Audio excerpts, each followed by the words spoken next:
లూకా సువార్త 2వ అధ్యాయం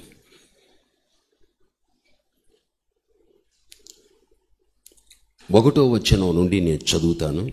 ఆ దినములలో సర్వలోకమునకు ప్రజాసంఖ్య వ్రాయవలెనని కైసరు ఔగుస్తు వలన ఆజ్ఞ ఆయెను. ఇది కురేనియా సిరియా దేశమునకు అధిపతి అయి ఉన్నప్పుడు జరిగిన మొదటి ప్రజాసంఖ్య. అందరూ ఆ సంఖ్యలో వ్రాయబడుటకు తమ తమ పట్టణములకు వెళ్ళిరి.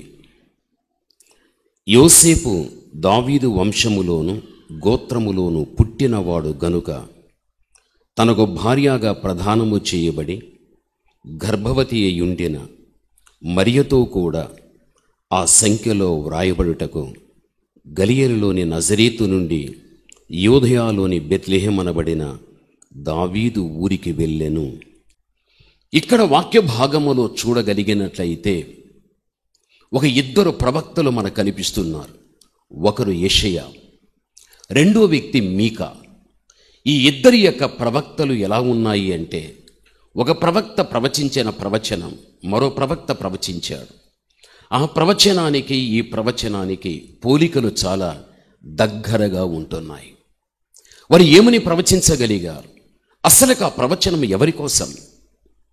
వారు ప్రవచించిన ప్రవచనం ఎవరి కోసమో కాదు, కానీ నిజదేవుడు లోకరక్షకుడైన యేసుక్రీస్తు కోసమే వారు ప్రవచించగలిగారు. వారి ప్రవచనము ఏమిటి అని చూస్తే మీకా 5వ అధ్యాయం 2వ వచనములో మనం చూడగలిగితే, బెత్లెహేము ఎఫ్రాతా, యూదా వారి కుటుంబములలో నీవు స్వల్ప గ్రామమైనను నా కొరకు ఇశ్రాయేలులను ఏలబోనటువంటి వాడు నీలో నుండి వచ్చును. ఇక్కడ వాక్య భాగములో చూడగలిగితే బెత్లెహేము ఎఫ్రాతా, అక్కడ ఇశ్రాయేలును ఏలేటువంటి వాడు పుట్టగలుగుతాడు అని మనకి ఇక్కడ కనపరచబడుతున్నది. అంటే ఇశ్రాయేలీయుల యొక్క ప్రజలను ఏలేటువంటి వాడు బెత్లెహేములో పుడుతాడు అని యేసుక్రీస్తు ప్రభువు పుట్టటానికి ముందుగానే 500 సంవత్సరముల కాలములో మీకా ప్రవచించగలిగాడు. ఇది మనం అర్థం చేసుకోవాలి. బెత్లెహేములో పుడుతాడు, ఇది చివరి వరకు మీరు అర్థం చేసుకోవాలి. అదే యెషయా 7వ అధ్యాయం 14వ వచనములో చూస్తే, యెషయా అక్కడ ఒక ప్రవచనం ప్రవచిస్తూ ఉంటున్నాడు. కాబట్టి తానే ఒక సూచన మీకు చూపును, కన్యక గర్భవతి అయి కుమారుని కని ఆయనకు ఇమ్మానుయేలు అని పేరు పెట్టును. ఇది యేసుక్రీస్తు ప్రభుల వారికి పూర్వం 700 సంవత్సరముల కాలములో ప్రవక్త అయినటువంటి యెషయా ప్రవచించిన ప్రవచనం. ఏమని? కన్యక గర్భవతి అవుతుంది, ఒక కుమారుని కంటుంది, అతనికి ఇమ్మానుయేలును పేరు పెట్టబడును. ఇప్పుడు యెషయాకు మీకాకు 200 సంవత్సరముల యొక్క వ్యత్యాసం కనిపిస్తూ ఉంది.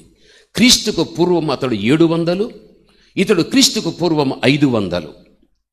700 కాలములో కన్య గర్భాన ఒక వ్యక్తి పుడుతాడని, అతని పేరు ఇమ్మానుయేలు. ఇక్కడ చూడగలిగితే మీకా బెత్లెహేములో ఆయన పుట్టగలుగుతాడు.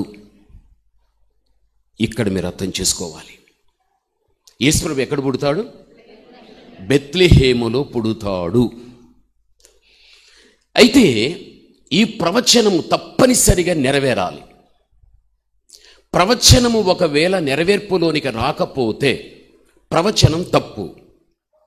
ప్రవచనము తప్పైతే ఏ పరిశుద్ధాత్మదేవుడు ప్రవచింప చేశాడో ఆ దేవుడు కూడా అబద్ధమైపోతాడు. దేవుడు ఎప్పుడు అబద్ధికుడు కాదు, ఆయన ప్రాఫెసీ ఎప్పుడు కూడా అబద్ధం కాదు. అవి తప్పనిసరిగా నెరవేర్చబడేటువంటివి. ఇది నీవు అర్థం చేసుకోవాలి. అయితే ఈ ప్రవచనము నెరవేర్చబడాలి అంటే తప్పనిసరిగా బెత్లెహేములో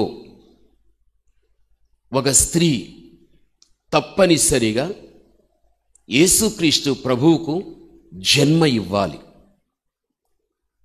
ఆ పరిస్థితుల్లో దేవుడు తను తాను చూసుకోగలిగాడు. దేవుడు తను తాను చూసుకున్నప్పుడు తనలో నుంచి తను కనిపించింది ఏమిటి అంటే పరిశుద్ధత. అదే సమయంలో దేవుడు మరియాను చూశాడు. మరియాను చూచినప్పుడు ఆమెలో కనిపించింది ఏమిటి అంటే పరిశుద్ధత. దేవుడు తను తాను చూసుకున్నప్పుడు పరిశుద్ధత, అదే సమయంలో మరియాను చూచినప్పుడు తనలోని పరిశుద్ధత ఆమెలో చూశాడు. అందుకే ఆమెను కన్యక అనే మాట మనము చూడగలిగితే వివాహమాడని స్త్రీని కన్యక అంటారు. ఎందుకు అంటే ఆమె పరపురుషుని ఎరుగనిది. ఎక్కడ కానీ తన దేహానికి మచ్చ, మాలిన్యం, మరక అటువంటిది రానివ్వకుండా తన్ను తానుగా జాగ్రత్తగా తన దేహాన్ని, తన ఆత్మను కాపాడుకున్నటువంటి వ్యక్తి. అనగా ఒక పవిత్రమైన జీవితం జీవించగలుగుతుంది. అందుకే ఇక్కడ మరియను కన్యక. అసలుకి ఎందుకు ఆమెకు కన్యక అని పిలవవలసి వచ్చింది అనగా అదే లూకాసు వార్త 1వ అధ్యాయం 34వ వచనములో మనం చూడగలిగినట్లయితే ఆమె తనను గురించి చెప్పే సాక్ష్యం ఎలా ఉంది తెలుసా? మరియా, నేను పురుషుని ఎరుగని దానిని. చూడండి, నేను పురుషుని ఎరుగను, నాకు తెలియదు.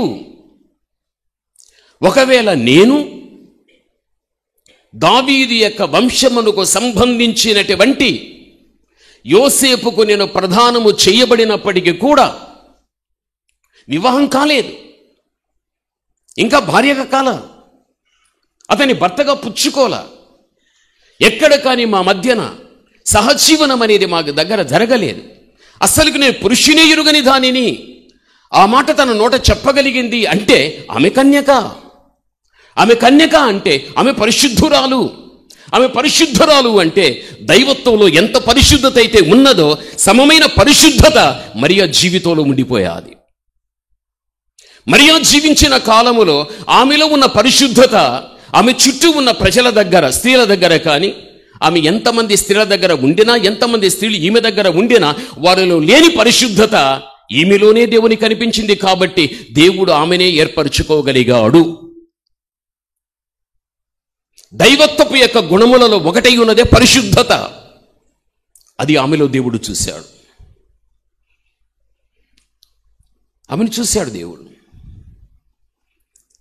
ఇక చూసి ఆమెను ఎన్నిక చేసుకుని ఆ ఎన్నికైనటువంటి ఆమె యొక్క గర్భంలో యేసుక్రీస్తు ప్రభుల వారు చోటు చేసుకుని ఆమె ద్వారా క్రీస్తు ప్రభుల వారు బెత్లెహేములో ఏం కావాలి? జన్మింపబడాలి. ఇది ప్రాఫెసీ. ఇటువంటి పరిస్థితులలో అసలుకు యోసేపు మరియా ఎక్కడున్నారు? వారు నజరేతులో ఉంటున్నారు. ఆయన పుట్టాల్సింది ఎక్కడ? బెత్లెహేములో. దూత వచ్చి గొర్రెల కాపరి దగ్గరికి వచ్చి, దావీదు పట్టణమందు నేడు మీకు రక్షకుడు పుట్టాడు. ఎక్కడ పుట్టాడు? దావీదు పట్టణం. ఇది మీరు అర్థం చేసుకోవాలి. అనగా ఇప్పటికి కూడా, ఆ రోజు నుంచి ఇప్పటి వరకు కూడా దావీదు యొక్క పురమునకు బెత్లెహేము అని పేరు వచ్చింది. దావీదు పురము అనినా బెత్లెహేము అనినా ఒక్కటే. అందుకే దావీదు పట్టణమందు రక్షకుడు పుడతాడు, బెత్లెహేములో పుట్టగలుగుతాడు. ఇప్పుడు యేసుక్రీస్తు ప్రభుల వారు బెత్లెహేములో పుడతాడు అన్న వార్త దూత ద్వారా తెలిసి వచ్చిన తర్వాత ఇప్పుడు మరియా ఎక్కడుంది? మరియా నజరేతులో ఉంది. ఇప్పుడు లోకరక్షకుడు ఎక్కడ పుట్టాలి? బెత్లెహేములో పుట్టాలి. ఇప్పుడు ఈమె నజరేతులో ఉన్నప్పుడు యేసు ప్రభు బెత్లెహేములో పుట్టాలని అనుకున్నప్పుడు ఈమైనా బెత్లెహేముకి వెళ్ళిపోవాలి, లేకపోతే మరియమ్మ బెత్లెహేమునైనా నజరేతులకు తీసుకొని వచ్చేసేయాలి. బెత్లెహేమును నజరేతుకు తీసుకొని రావడం కష్టమే. అయితే ఈమైనా ఎక్కడికి వెళ్ళిపోవాలి? బెత్లెహేముకు వెళ్ళిపోవాలి. ఎందుకు? ప్రాఫెసీ ఉంది కదా. ఇశ్రాయేలును పాలించేటువంటి వాడు, ఓ బెత్లెహేమా నీలో పుట్టగలుగుతాడు, దావీదు పట్టణమందు రక్షకుడు మీకు పుడతాడు బెత్లెహేములో. మరేమి వెళుతుందా? ఇప్పుడు మనకున్నటువంటి వాహనాలు ఏవైతే ఉన్నాయో అవేవి ఆ రోజుల్లో లేవు. ఏదో గాడిద, ఒంటె, ఏదో గుర్రం, ఆ రోజుల్లో ఇటువంటివే ఉపయోగించుకొని ఒక గమ్యము నుండి మరో గమ్యానికి వెళ్ళిపోయే వ్యక్తులు. లేదు, నేను నజరేతులోనే ఏ క్రీస్తునైతే గర్భాన్ని ధరించానో నజరేతులోని నేను కంటాను అంటే ప్రాఫెసీ ఏమైపోతుంది? తప్పైపోతుంది. ఆమె అక్కడికి వెళ్ళిపోవాలి. ఆ సందర్భములో అప్పటికి ఈమె గర్భవతి, నిండు శూలాలు, చేయగలదా ప్రయాణం? భర్త ప్రమేయము లేకుండా మరియా గర్భము ధరించింది చూడు అని ఇరుగు పొరుగు వారు ఊరకనే ఉంటారా? ఎన్ని నిందలు, ఎన్ని అవమానాలు, దాన్ని అస్సలకు వర్ణించలేదు. ఎందుకు అంటావా? ఈమె ఎప్పుడైతే గర్భవతి అయ్యాదో యోసేపుకు ఆ విషయం తెలిసిన తర్వాత ఆమె విషయంలో ఏం పడ్డాడు? అనుమానం, ఒక సందేహం. అరే, భర్తగా నేనున్నాను కదా, నా ప్రమేయము లేకుండానే ఈమె గర్భవతి అయిపోయాదే. రకరకాల ఆలోచనలు, అవమానం, ఆ అనుమానం, ఆ సందేహం, దాని తీవ్రత యోసేపులో పెరిగిపోయి ఉంటే మరి విషయంలో ఏం చేసేవాడో మనకు అర్థం కాదు. వెంటనే దూత వచ్చి తనలో ఉన్నటువంటి సందేహాన్ని పూర్తిగా దూత ఏం చేసేది? తీసేసింది. ఇది మనందరికీ తెలిసిన విషయమే. అయితే ఇక్కడ మనం అర్థం చేసుకోవాల్సిన విషయం ఏమిటి అంటే, ఈమె తప్పనిసరిగా బెత్లెహేముకు వెళ్ళి అక్కడ లోక రక్షకుడైన క్రీస్తుకు ఆమె జన్మ ఇవ్వాలి. ఆ సమయంలో జరిగినది ఏం తెలుసా? సర్వలోకానికి రోమా చక్రవర్తి అయినటువంటి కైసరు ఔగుస్తు వలన ఒక ఆజ్ఞ జారీ చేయబడగలిగాది. ప్రతి ఒక్కడు కూడా ప్రజా సంఖ్యలో మీ పేరు నమోదు కావాలి. మన వాడుక భాషలో జనాభా లెక్క. జనాభాలో మన పేరు కూడా ఏం కావాలి? నమోదు. ఎప్పుడైతే రాజు ద్వారా ఈ ఆజ్ఞ బయలుదేరిందో అనేక మంది వ్యక్తులు తమ స్థానిక స్థలాలు వదిలిపెట్టి జీవన ఆధార నిమిత్తం అనేక మంది వ్యక్తులు వలస వెళ్ళినట్లు వెళ్ళిపోతూ ఉంటారు.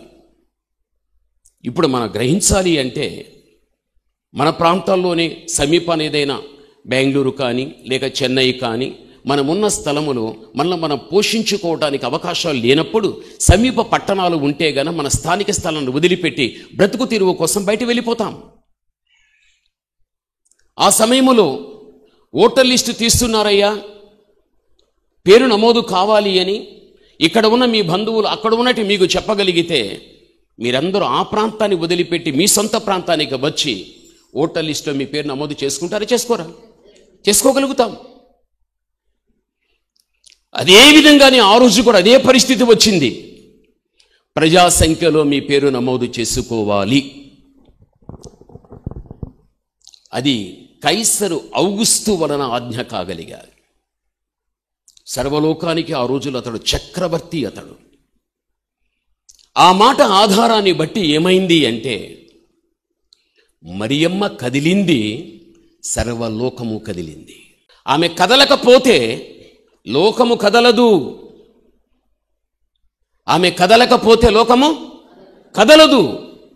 ప్రాఫెసీ నెరవేర్చబడాలి అంటే తప్పనిసరిగా రోమా చక్రవర్తి అనేటువంటి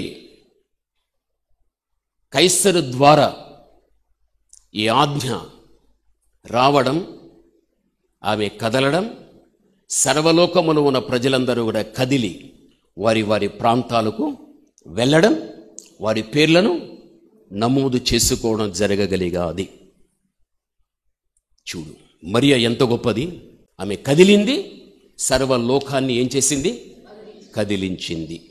ప్రాఫెసీ నెరవేర్చబడకుండా నేను నజరేతులోనే ఉండి ఇక్కడే యేసుక్రీస్తు ప్రభువుకు జన్మ ఇస్తానని అనుకుంటే సర్వలోకము కదిలిండినా? అస్సలు కదిలిండదు.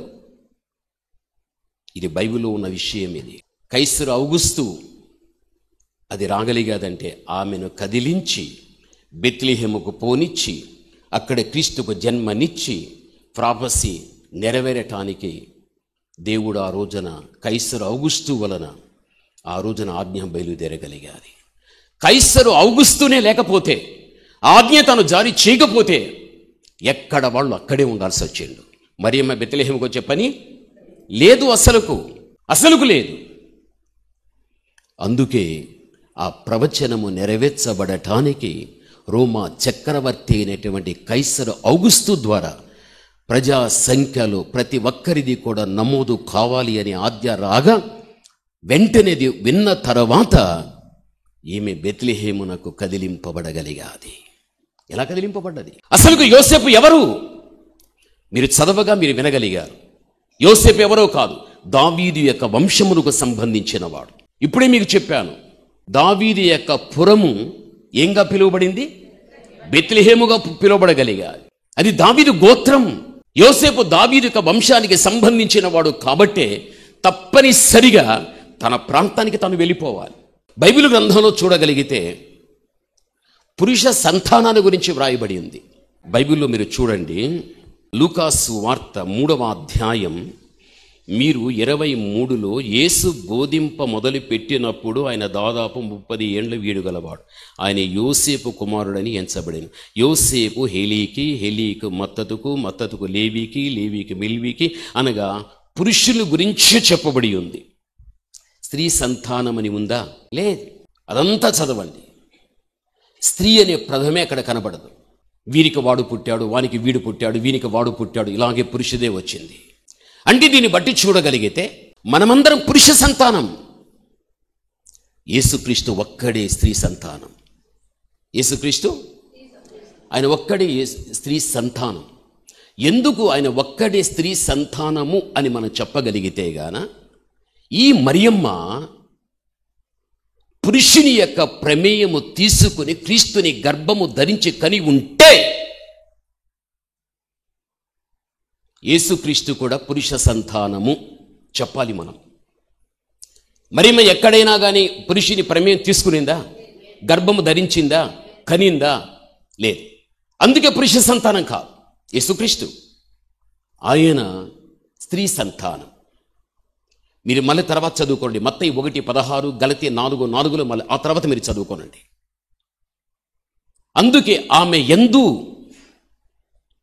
గలతీ 4 స్త్రీ యందు, ఇక్కడ ఆమె యందు అంటే మరియ యందు, అక్కడ స్త్రీ యందు. అక్కడ పురుషుని ప్రమేయం కనబడలేదు. ఆమె యందు జన్మించగలిగాడు. దీన్ని బట్టి మనం ఆలోచించగలిగితే ప్రభునందు ప్రియమైనటువంటి వాళ్ళారా, ఇక్కడ యోసేపు మరియమ్మను తనతో పాటు తీసుకొని తామున్న నజరేతును విడిచిపెట్టేసి ఇక చిట్ట చివరికి బెత్లెహేముకు రావడం. ఎందుకంటే యోసేపు ఆ వంశమునకు సంబంధించిన వాడు కాబట్టి అందరూ వారి వారి ఊర్లకు వెళ్ళిపోయి పేరు నమోదు చేసుకున్నట్లుగా యోసేపు కూడా తన ప్రాంతానికి వచ్చి ఆమెని తీసుకుని వచ్చి అక్కడ పేరు నమోదు చెయ్యడం. మానవుడుగా పుట్టినవాడు ప్రజాసంఖ్యలో తన పేరు నమోదైన తర్వాత యేసు ప్రభుల వారు మానవ వంశమునకు సంబంధించిన వాడు అయిపోయాడు. నరుని యొక్క వంశమునకు సంబంధించిన వాడు అయిపోయాడు. మనం అర్థం చేసుకోవలసిన విషయం, మరియమ్మ ఎంత ధన్యురాలో. ఆ భాగ్యం ఆ రోజుల్లో ఎవరికి కానీ లేదు. అదే సమయంలో మరియమ్మను చూడగా ఏ దేవుడు తనలో ఉన్నదాన్ని చూసుకున్నాడో అదే ఆమెలో కూడా చూసుకోగలిగాడు. అనగా దైవత్వపు యొక్క గుణములలో ప్రథమమైనది పరిశుద్ధత, ఆ పరిశుద్ధత ఆమెలో ఉంది. అందుకే ఎన్నిక చేసుకున్నాడు. ఆమె గర్భములో ప్రవేశించాడు. ఆ తర్వాత దైవ ప్రమేయమును బట్టి ఆమె బెత్లెహేమునకు రాగలిగి లోక రక్షకుణ్ణి ఆమె ఇవ్వడం బైబిల్లో మనం చూస్తూ ఉంటున్నాం. ఆమె కదిలింది, సర్వలోకము ఏమైంది? కదిలింది. ఆమె కదలకపోతే సర్వలోకము కదిలేది కాదు. దీన్ని బట్టి చూస్తే లోకాన్ని కదిలించినటువంటి మహా గొప్ప స్త్రీ మరియమ్మ. ఆమెను పూజించడం కాదు, కానీ ఆమెలో ఉన్నటువంటి విషయాలు చెప్పగలిగితే చాలా ఉన్నాయి. అయితే ఆమెను మనం సన్మానించవచ్చు, ఆమెను మనం ఎంతైనా కానీ పొగడవచ్చు. ఇది మనం గ్రహించవలసిన విషయం. అది ఈరోజు దేవుని బిడలైన మన జీవితంలో ఇంత వాక్యాన్ని మనం విన్న తరువాత ఇందులో మనకు తెలిసిన ఆత్మీయ అర్థం ఏంటి తెలుసా? అక్కడికి వెళ్ళి ఏ మరియ క్రీస్తుకు జన్మ ఇచ్చిందో, అంటే మానవుని వంశములో క్రీస్తు ప్రభల వారు చేర్చబడుటను బట్టి మానవుడైన క్రీస్తు మానవులకి సంపూర్ణమైన రక్షణ ఇవ్వటానికే ఆయన జన్మించగలిగాడు.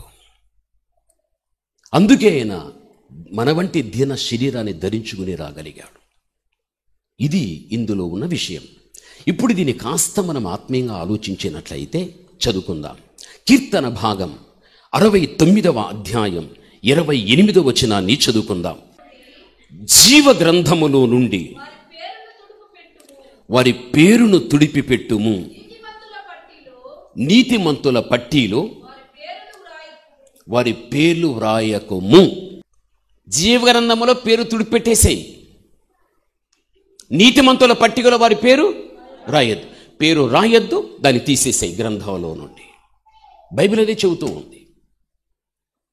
యోసేపు మరియలు నజరేతును వదిలిపెట్టి బెత్లెహేమునకు వచ్చి క్రీస్తు జన్మించిన తర్వాత ఏ విధంగా ప్రజా సంఖ్యలో పేరు నమోదు చేయగలిగారో అదే రీతిగానే మనకు జీవ గ్రంథం ఉంది, నీతిమంతులకు ఒక పట్టిక ఉంది. ఆ నీతిమంతుల పట్టికయే జీవ గ్రంథం.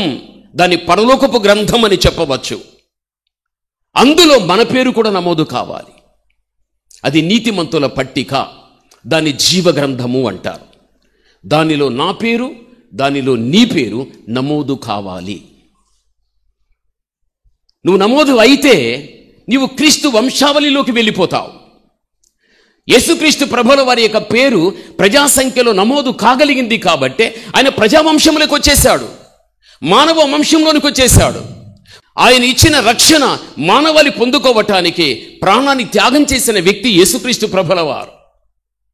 ఏ విధముగా ఆయన మానవ వంశాలిలో చేర్చబడిపోయారో నమోదు చేయుటను బట్టి ఈ రోజున దేవుని కుమారుడుగా, దేవుని కుమార్తెగా దేవుని దగ్గర ఒక గ్రంథం ఉంది. దాని జీవ గ్రంథం. దాన్ని ఏమంటామంటే నీతిమంతుల పట్టిక. ఆ పట్టికలో నీ పేరు నమోదు కావాలి. ఎవరు నమోదయ్యేవారు? నీతి కలిగిన వారే, పరిశుద్ధత కలిగిన వారే. దైవత్వానికి సంబంధించిన గుణములు ఎవరిలో ఉండగలుగుతాయో అలాంటి వారి పేరు మాత్రమే ఆ నీతిమంతుల పట్టికలో వ్రాయబడుతుంది, ఆ జీవ గ్రంథంలో లిఖితమవుతుంది. తనువు చాలించావా? తీర్పు సమయంలో దేవుని దగ్గర నిలబడగలుగుతావా? న్యాయపీఠం మీద కూర్చున్నటువంటి దేవాతి దేవుని దగ్గర జీవ గ్రంథం విప్పబడిన తర్వాత ఆ పట్టికలో ఎవరైతే రాయబడి ఉంటున్నారో ఆ జీవ గ్రంథం పేర్లు పిలవగా ఆ పిలువబడిన వారందరూ కూడా దేవుడు సిద్ధపరిచినటువంటి పరలోక రాజ్యాన్ని స్వతంత్రించుకోగా దాని ఆనందమే, ఆ భవిష్యత్తు దీవెనే వర్ణించటానికి వీలు కానిది. ఎప్పటికైనా ఏనాటికైనా భూమి మీద జీవించిన ప్రతి మనుష్యుడు గిట్టక తప్పదు, బ్రతికిన వాడు చావక తప్పదు. వాడు చచ్చిపోయిన తర్వాత జీవ గ్రంథము ద్వారా వాని పేరు పిలువబడాలి న్యాయపీఠము దగ్గర. అప్పుడు వాడు వాని నీతిని బట్టి వానికి సిద్ధం చేసిన ఆ నిత్య జీవాన్ని, ఆ దేవాతి దేవునిని, ఆ పరలోకాన్ని వాడు స్వతంత్రించుకొని చివరికి వాడు పరలోక పౌరుడైపోతాడు. వాడు ఈరోజు నువ్వు ఆలోచించు. మన గురించి ముగ్గురికి తెలుసు. మన గురించి ముగ్గురికి తెలుసు. నీ గురించి నీకు తెలుసు, నీ గురించి సాతానుకు తెలుసు, నీ గురించి దేవునికి తెలుసు. నా గురించి నాకే తెలుసు, ఎవరికి తెలియదని దయచేసి వాళ్ళు అనుకోవద్దు. నీ గురించి నీకు తెలుసు, నీ గురించి ఎవరికి తెలుసు? సైతాను బాగా తెలుసు. నీ గురించి ఎవరికి తెలుసు? దేవునికి తెలుసు. నీ గురించి నీకు తెలుసో నిన్ను నీవు చూచుకున్నప్పుడు ఆ నీతిమంతుల పట్టికలో నా పేరు రాయబడటానికి నాలో అంత నీతి ఉందా, నాలో అంత యోగ్యత ఉందా, నాలో అంత శుద్ధత ఉందా, నిన్ను నువ్వు చూచుకున్నప్పుడు నువ్వు ఎంతటి దానివో, నువ్వెంతటి వాడివో నీకే తెలిసిపోతుంది. ఈరోజు నువ్వు ఆలోచించు. అక్షరార్థకమైనటువంటి ఈ మాటలు బెత్లెహేముకు వెళ్ళి పేరు నమోదు చేయించుకోవడం, ఇది జరిగిన వాస్తవం. ఆత్మ సంబంధంగా ఆలోచించగలిగితే నీ పేరు జీవగ్రంథంలో నమోదు అయ్యేటువంటి రీతిలో నీ ప్రవర్తన ఉందా? నీతిమంతుల పట్టికలో నీ పేరు రాయబడుతుందా? అది నీవే అర్థం చేసుకోవాలి. నా గురించి నువ్వు చెప్పాల్సిన పని లేదు, నీ గురించి నేను చెప్పాల్సిన పని లేదు. పరలోకాన్ని పోగొట్టుకోకూడదు, పరలోకాన్ని పోగొట్టుకోకూడదు. ఈ మధ్య ఒక ఆవిడ ఫోన్ చేసేది, ఆరాధనలో మంది వాక్యం వస్తుంది, ఫోన్ తీసుకున్నట్లు అయ్యగారండి అని ఏడవడం మొదలుపెట్టింది. అయ్యా నా పేరు పలానా, నేను పలా ప్రాంతంలో ఉంటా, నేను చాలా భక్తికి లేని వ్యక్తిని, నాకు ఒక 3 పిల్లలు ఉన్నారు, నేను చక్కగా భక్తిలో పెంచుకుంటూ వచ్చాను. నా భర్త తాగుడుకు లోనైపోయాడు, వ్యభిచారకాలను మునిగిపోయాడు. నా బ్రతికిన కాలమెల్లా అతని మార్పు చెందమని చెప్పా, ఆలయానికి రమ్మని చెప్పా, యేసుప్రభు నమ్ముకొని చెప్పా, మారు మనసు పొందు, బాప్తిసం తీసుకో, దేవుని బిడ్డగా జీవించు అని. తాగి ఎగతాళి చేసేవాడు, తిట్టేవాడు, చెయ్యి కూడా చేసుకునేవాడు. పిల్లలు భయపడేవారు వయసు వచ్చినా కూడా. ఒక మూర్ఖుడుగా వ్యవహరించగలిగాడు. పాస్టర్ గారు 10 రోజుల క్రితం చనిపోయాడండి. అతడు చనిపోయాడని నాకు భర్త లేకపోయాడే, నా పిల్లలకు తండ్రి లేకపోయాడే. అబ్బే నేను బాధపడలేదు. నా పిల్లలకు తండ్రి లేకపోయినా, నాకు భర్త లేకపోయినా ఇతడు పరలోకాన్ని పోగొట్టుకున్నాడే, అది బాధ. నేను నా పిల్లలు పరలోకంలో కూర్చో ఉంటాం, ఇతనేమో నరకంలో కూర్చో ఉంటాడు. మేమిక్కడ, తనక్కడ. ఈ ఎడబాటును తట్టుకోలేక నేను ఏడుస్తున్నాను, ఏడుస్తున్నాను. మాలో ఉన్న భక్తిలోనే తాను ఒక భక్తిపరుడై ఉంటే ఇక్కడ ఎలా కుటుంబ సమేతంగా ఉంటిమో అక్కడ కూడా కుటుంబ సమేతంగా మేము ఉండేవారం కదా, దానికి ఏడుస్తున్నానండి. ఆమె మాట్లాడిన మాటల్లో చూడగలిగితే తన కుటుంబాన్ని రక్షించుకోవటానికి ఆమె తీసుకున్న ప్రయాస ఎంత. ఈరోజు నువ్వు ఆలోచించు. నువ్వు ఏ ఇంటి తల్లివైనా, నువ్వు ఏ ఇంటి తండ్రివైనా, ఎంతమంది నీకు పిల్లలుండేనా, దయచేసి కుటుంబ సమేతంగా మీరు ఉన్నప్పుడు తల్లి ఏ మార్గంలో నడుస్తుందో కుమార్తె అదే మార్గంలో నడవాలి. తండ్రి ఏ మార్గంలో నడుస్తాడో కుమారుడు కూడా అదే మార్గంలో నడవాలి. అలా నడుచుకుంటూ వెళ్ళగలిగితే పరలోకం మీ సొంతం అవుతుంది. లేదని దేవునినైనా వాక్యానైనా, తల్లి జీవించేటువంటి చక్కని జీవితమైన, తండ్రి జీవించే చక్కని జీవితమైన వారి జీవితాలను, వారి దేవుణ్ణి నువ్వు తిరస్కరించిన వ్యక్తి వైతివి అనుకోగాక. ఏం మరణానికి దయా ప్రేమ కనికరం లే, దానికి వయస్సుతో పనే లేదు. లేత వయస్సులో తనుకొని పోతుంది, బాల్యంలో తనుకొని పోతుంది, యవనంలో తనుకొని పోతుంది, నడిప్రాయంలో తనుకొని పోతుంది, వృద్ధాప్యంలో కూడా తనుకొని వెళ్ళిపోతుంది మరణం. అది ఎవరికి చెప్పి రాదు. నువ్వు ఏ వయసుకు సంబంధించిన వ్యక్తివైనా ఏదో ఒక దశలో మరణం అనేది ప్రతి మనిషిని తీసుకొని వెళ్ళిపోతుంది.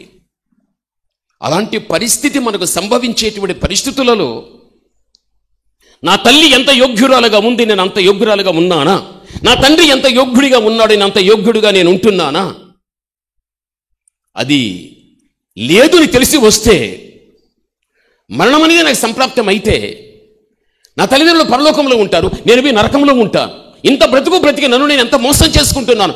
అప్పుడు నీవు ఆ నరకంలో పడి యాతన పడగలుగుతావు. అటువంటి భయంకరమైన పరిస్థితి ఎక్కడ కానీ జరగకుండా ఉండటానికి ఈ భూమి మీద దేవుడు నీకు ఇచ్చిన కొంతకాలములోనే సరైన వాక్యోపదేశాన్ని పొందేటప్పుడు దేవుడు నా మేలు కోరి, నా బాగు కోరి, నా వ్యక్తిగత జీవితానికి సరిపోయే సందేశాన్ని దేవుడు ఇస్తున్నాడు. కాబట్టి ఇంకా నాలో నిలిచి ఉన్న బలహీనత ఏదైనా ఉండని వాక్య ఆధారాన్ని బట్టి దాన్ని తీసేసుకుని నా ఇంటిలో ఉన్నవారు ఎంత చక్కని ఆత్మీయ క్రమంలో నడుస్తున్నారు, నేను కూడా అదే విధంగా నడుచుకుంటూ వెళ్ళగలుగుతాను. నిన్ను నువ్వు సమర్పించుకుని, నిన్ను నువ్వు దేవునికి అంకితం చేసుకుని దేవుని బిడ్డగా బ్రతకడం నీకు మంచిది, మంచిది, మంచిది, మంచిది. ఇంత చెప్పినా నీ వినకపోతే నీ అంత కఠినస్తుడు, నీ అంత కఠినరాలు ఇంకెవరూ ఉండరు. నువ్వంతగా వాక్యం దగ్గర, దేవుని దగ్గర కఠినంగా వ్యవహరించిన వ్యక్తివైతే నీ కీడు నీవే కొడుకుంటున్నావు, నీ హాని నీవే నువ్వు తెచ్చుకోగలుగుతావు.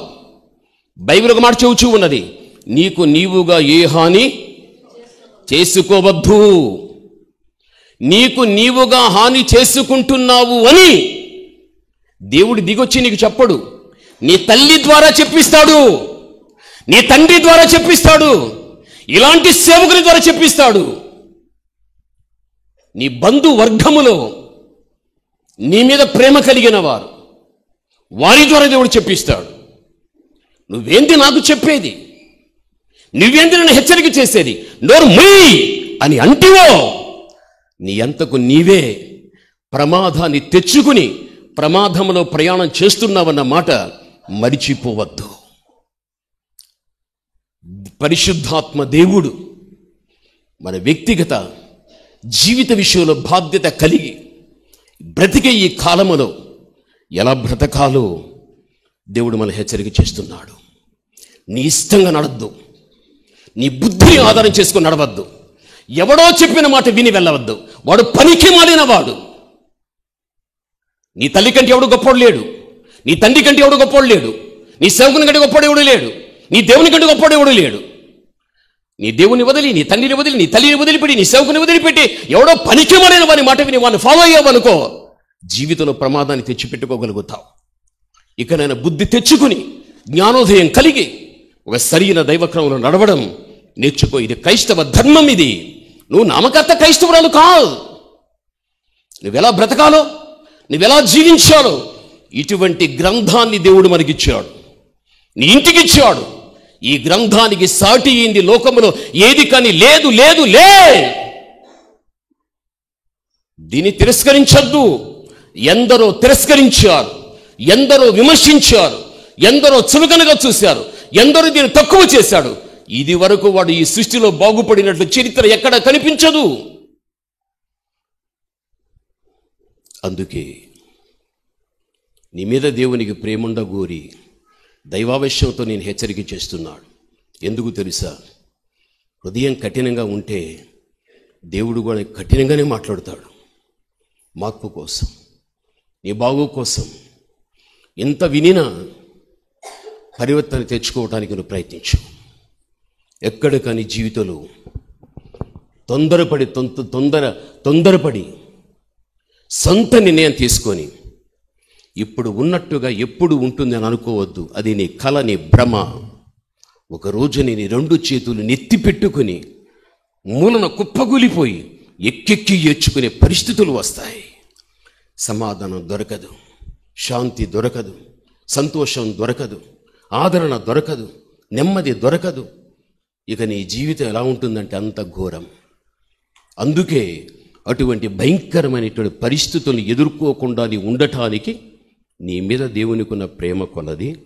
నీవు ఆయన దానివి, నీవు ఆయన వాడివి. అందుకే దేవుడి నిన్ను ప్రేమతో, దైవావేశంతో నేను హెచ్చరిక చేసి ఆయన నీ బాగోగును దేవుడు కోరుకునేవాడై ఉంటున్నాడు. ఇది జీవితంలో మరిచిపోవద్దు.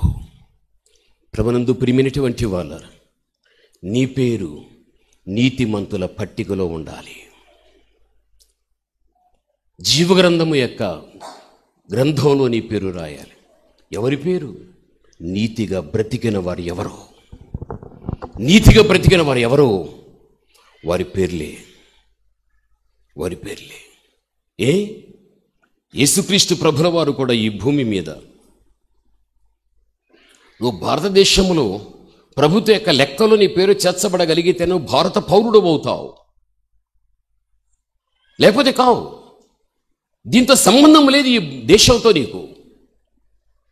అందుకే దేవాతి దేవుడు కూడా మానవుని యొక్క జాబితాలు, మానవు లెక్క నమోదు అయ్యేటప్పుడు క్రీస్తు ప్రభుల వారు కూడా మనుషుల యొక్క జాబితాలు ఆయన పేరు కూడా చేర్చబడిపోగలిగాయి. అందుకే మానవ వంశంలోనికి ఆయన వచ్చేసాడు, మానవాళికి రక్షణ ఇవ్వటానికి. ఈ రోజుని నీవు క్రీస్తు వంశావళిలోనికి వచ్చి ఆ కుమార్తెగాను కుమారుడుగా పిలువబడాలి అంటే తప్పనిసరిగా నీ పేరు కూడా జీవ గ్రంథమని చెప్పబడేటువంటి నీతి మంతుల పట్టికలో నీ పేరు నమోదు కావాలి. అది కేవలం నీతి కలిగి జీవించాలి. దయచేసి సమయంలో నిన్ను చూసుకో. నేను ఎటువంటి దానిని, నేను ఎటువంటి వాడను, నిన్ను చూసుకుంటే అంత నీతి నీలో ఉందా? జీవగ్రంథములో నీ పేరు రాయబడేటువంటి అర్హత నీలో ఉందా లేదా అనేది నీకే తెలిసి వచ్చేస్తుంది. అది ఉంది అంటే నువ్వు ధన్యురాలు. నీకు 2 చేతులెత్తి మొక్కుతా నేను. ఒకవేళ జీవగ్రంథంలో నా పేరు రాయబడేటువంటి ఆ యోగ్యత నాకు లేదు నీకు తెలిసి వస్తే ఇప్పుడే నీ మోకాలు నేల మీద వేసేయి, పశ్చాత్తాపడు, కన్నీరు కాచు, క్షమాపణ అడుగు. దేవుని దగ్గర మళ్ళీ నీతిని సంపాదించుకో. నీ పేరు లిఖితమైపోతుంది. నువ్వు మంచిదానివి, నువ్వు మంచివాడు. అందుకనే దేవుడు మంచివాడుగా ఉండి మంచి వాక్యాన్ని ఇచ్చి దేవుడి నీ కోసం సిద్ధం చేసిన పరలోకాన్ని ఇచ్చి అక్కడ నువ్వు పరలోక పౌరుడు అని ఆయన చేతని వనిపించుకొని ఆ భవిష్యత్తు దీవెను పొందుకోగలుగుతావు.